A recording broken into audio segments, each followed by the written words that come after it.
RSUD Dr. Soekarjo, Kota Tasikmalaya. Terus berusaha untuk berbenah diri guna meningkatkan pelayanan agar lebih optimal kepada masyarakat. Salah satunya adalah dengan menambah sejumlah sarana prasarana untuk menunjang kebutuhan pelayanan di rumah sakit plat merah tersebut. Hal itu disampaikan langsung oleh Direktur Utama RSUD Dr. Soekarjo, Kota Tasikmalaya, Dr. Budi Tirmadi. Menurutnya, pihaknya selalu berkomitmen untuk senantiasa memberikan pelayanan yang lebih baik kepada masyarakat. Kondisi peralatan di RSUD Soekarjo yang saat ini memang kita baru adakan, alhamdulillah ini sudah mulai berjalan pada bulan Januari 2022. Kita ada alat penunjang yang namanya MRI, Magnetic Resonance Imaging. Jadi ini sebuah alat yang penunjang ya, yang bertujuan untuk membantu dokter dalam mendiagnosa suatu penyakit ya. Jadi ini alat diagnostik pencitraan ya dengan sistem magnetik, dan ini memang alat ini baru kita adakan bantuan dari Provinsi Jawa Barat. Kita berharap dengan adanya alat ini bisa semakin meningkatkan tadi ya kualitas pelayanan di RSUD Soekarjo, karena tadi ya memang dari segi kajian bahwa alat ini memang dibutuhkan, karena ya rumah sakit Dr. Soekarjo ini kan sudah menjadi rumah sakit rujukan ya sudah lama, dan alat ini memang hanya ada di RSUD Soekarjo bahasanya untuk di wilayah Priangan Timur ya.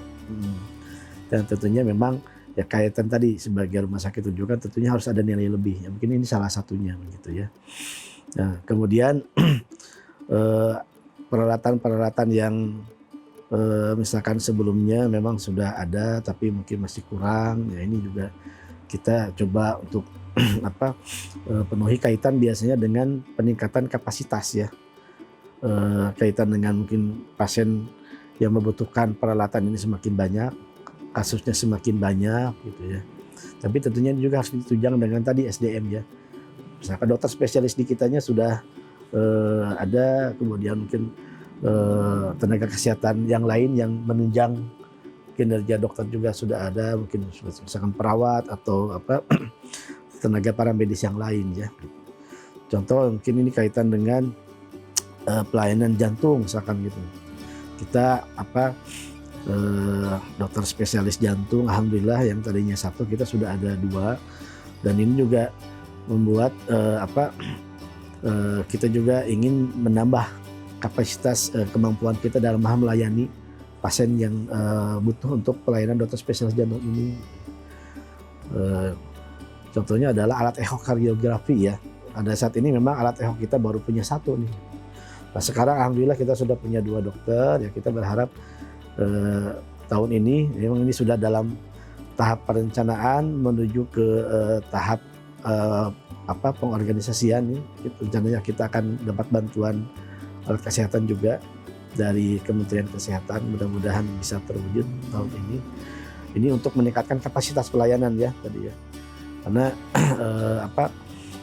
kebutuhan pasien juga terkait dengan alat-alat ini semakin tinggi gitu ya. Selain menambah sarana prasarana, pihaknya juga senantiasa meningkatkan kualitas sumber daya manusia. Salah satunya adalah dengan cara melakukan penambahan dokter-dokter spesialis sesuai dengan kebutuhan yang ada. Di samping itu, para tenaga medis untuk menunjang kinerja para dokter pun tak luput dari perhatian. Mereka senantiasa dibina dalam hal peningkatan kompetensi melalui pendidikan akademis. Misalkan dokter umum, alhamdulillah sekarang juga ada beberapa yang sekarang sedang mengambil jenjang spesialis gitu ya. Juga ada dokter spesialis yang sedang mengambil subspesialis juga ada. Kemudian mungkin di tingkat paramedis misalkan ada perawat-perawat yang tadinya hanya perawat vokasi ya, lulusan D3. Nah, kita dorong juga untuk menjadi perawat ahli ya dengan gelar escape nurse ya gitu. tentunya itu akan mendongkrak dari segi kualitas pelayanan. Dan di bagian-bagian yang lain juga ya, yang sederhana misalkan kaitan tenaga administratif juga kita latih bagaimana dia bisa memberikan pelayanan yang baik itu secara kompetensinya mereka, dan juga bagaimana bisa memberikan pelayanan yang memuaskan terhadap pasien, kaitannya tadi mungkin bagaimana bisa memberikan pelayanan yang ramah, yang sopan gitu, yang murah senyum, seperti itulah gitu ya. Nah itu ya tadi ya, selain jenjang pendidikan, kemudian kita juga bekali dengan pelatihan-pelatihan, dan juga yang sering juga kita lakukan di sini adalah bentuk seperti in-house training ya. Gitu. Nah itu yang upaya-upaya yang kita lakukan untuk peningkatan kualitas pelayanan dari sisi sarana prasarana dan SDM ya. Budi berharap dengan berbagai upaya yang telah ditempuh itu, RSUD Dr. Soekarjo bisa menjadi lebih baik dalam memberikan pelayanannya terhadap masyarakat.